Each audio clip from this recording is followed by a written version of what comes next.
Une œuvre, ça ne se consomme pas. Quand on consomme une œuvre, c'est que précisément l'œuvre n'œuvre pas. C'est-à-dire qu'on a raté l'œuvre, on en a fait un produit. Absolument. Bon. Et une œuvre, ça se consomme pas, ça se pratique. Goethe disait qu'on ne peut pas parler d'un tableau qu'on n'a pas copié, par exemple. Pour entendre une poésie, par exemple, il faut l'apprendre par cœur, il n'y a rien à faire. Je veux dire, la poésie, le rapport à la poésie, c'est l'oralisation. Bon. Et donc tout ça a été détruit par le consumérisme aussi. Et ça a produit ce que j'appelle un processus de prolétarisation. Prolétarisation voulant dire ici perte des savoir-faire, des savoir-vivre, des savoir-penser, etc.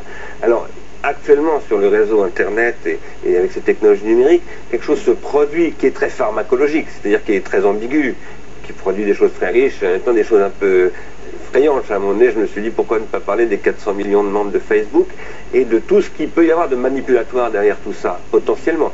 Même si je considère que Facebook est certainement quelque chose de très intéressant.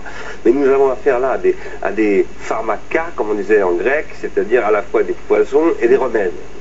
Et il faut en avoir une politique. Aujourd'hui, ce qui est triste, c'est que les pouvoirs publics ont renoncé à la politique, parce que ce qu'elles font comme politique, c'est de protéger les industries culturelles.